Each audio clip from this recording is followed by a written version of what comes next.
Hi guys, Simon Oldham from Internet Marketing Profits here again. In the previous video we walked through how to set up static accounts with Bruteforce SEO EVO2. What we're going to do in this video is extend on that and now move into the main area of Bruteforce SEO. So to do that we need to just click on this center button here that says Start EVO2. Now this is the first screen that you'll come up with, and you'll notice the top part it says Using Static Account List.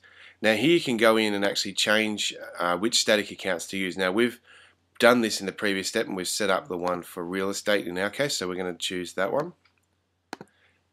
Underneath you'll need to put in your main keyword phrase. So for us, in our case, we're actually going to be doing a campaign for a new site that I set up which is called Real Estate Social Marketing. So what I've gone ahead and done here is just opened a notepad, and I'll go through this in a bit more detail shortly, but this includes the keywords that I want to rank this site for, which I keep as just for reference. So real estate social marketing is, in our case, the main or primary keyword phrase. And again, first and last name, just like we did in the previous step, all we need to do is hit generate name, and you can keep doing this until you get a name that you're happy with. So we'll leave it with Seb Martinson. Underneath that, where it says default account name, you just once again hit generate, and for the default password hit generate. And the same with the default email, just click on create email, and it will go off again to Yahoo and set up a email account based on the settings that it's just created. So I'm going to pause this and I'll come back once this is completed. Okay, so Bruteforce has gone out and set up our new email account for our main campaign. Now what I tend to do at this point is going back to where I showed you the notepad. So I would just copy the new email that's been set up, go back and open that notepad, and then I've put in here, this is our first campaign, so I've entitled this campaign 1 notes. Underneath that I write Yahoo email and then the username and password. So I've just gone in and copied the email that's been created by Evo,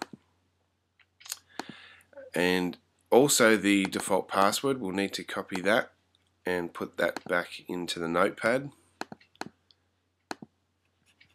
and do the same with the default account name. Now the reason I do this is, one, just for good reference, but also if you ever need to log back into the email address that's been created by Evo, if you don't keep a note of it, well, clearly it's going to be impossible for you to understand or remember which email is which, particularly if you're doing a lot of campaigns. So I keep these notes handy, and I set them up in this structure so that if at any time I need to go back and check any data or log back into an email account for any reason, I can certainly do that. It tells me when there's different landing pages that I'm working on, if there's different keyword phrases, for example, that I'm trying to target for different campaigns. It's always good to have this again as reference. So once you've done that, you can just minimize that notepad, get it out of the way. And at this stage I like to go ahead and hit save.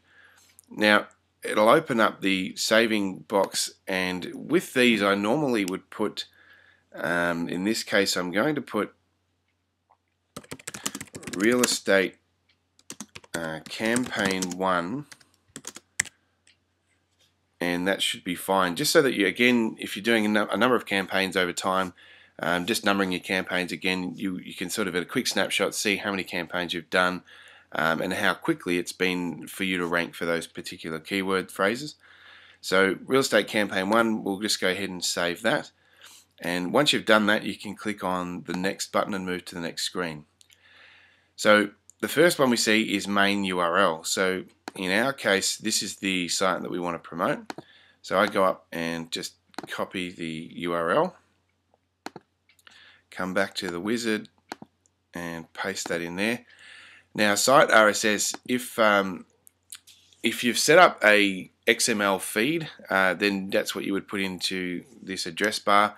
If, for example, like in our case, we're running a blog or WordPress type format, so you could use the term feed, which is what we'll do in this case, because it's a blog. So we'll copy that, go back and paste it into here. But if you're running perhaps an older style HTML website, and you've actually gone and set up an XML feed, then you would put in your primary address / it could be index.xml or whatever. So there's a little help box to the right if you're a bit unsure on that, but generally it's just index.xml, or it will be your feed, for example, if you're running on a blog format. Underneath that, you'll see where it says related keyword phrases. So our primary keyword phrase, when we look back on our campaign notes, our primary keyword phrase is real estate social marketing. We've got 3 other keyword phrases in here that we want to also rank this particular landing page for. We also have real estate social media,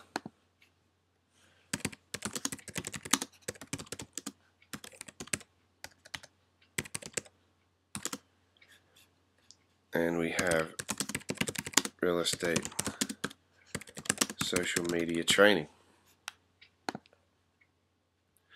and that covers it. You don't really want to put any more than about 4 or 5 other related keyword phrases.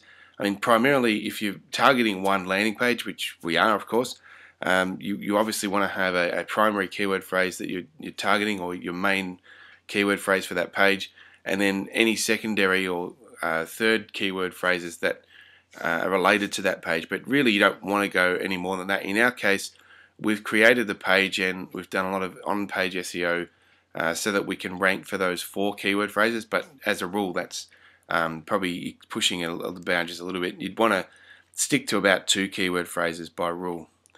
Underneath that, you'll see select category, and there's a whole different style, different sort of formats in here. In this case, we're going to go with just business and finance because it is a business page or a business site.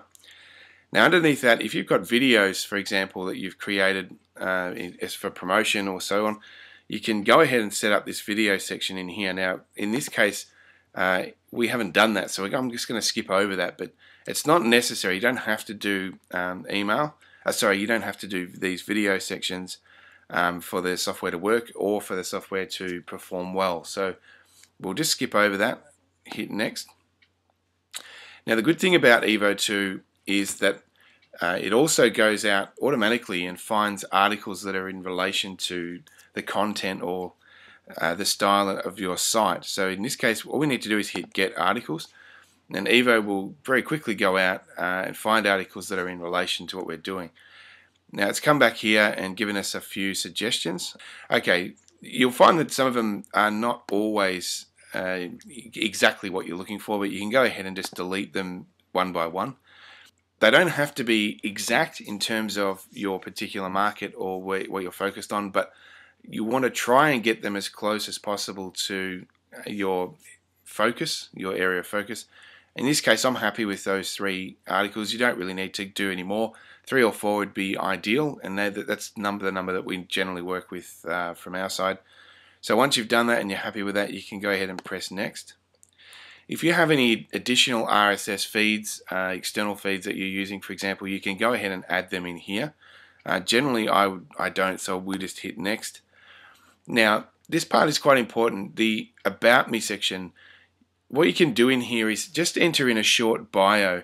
Now, what Evo will do is use this information that you input, and when it goes ahead and sets up all of the accounts, all of the profiles with the high page rank backlinking sites and with the social media and Web 2 properties, it goes in and actually puts in the bio information into your About Me section. So the reason it does that, of course, is that it's setting up accounts within those sites. So it wants to make you look, 1, more authentic, but 2, it also puts in keyword phrases that are in relation to what you're trying to focus on. So what you want to do with this About Me section is keep it tightly related to the website and of course the niche that you're focused on. So in our case it's real estate, and it's actually real estate training for real estate agents. So what I might put in here is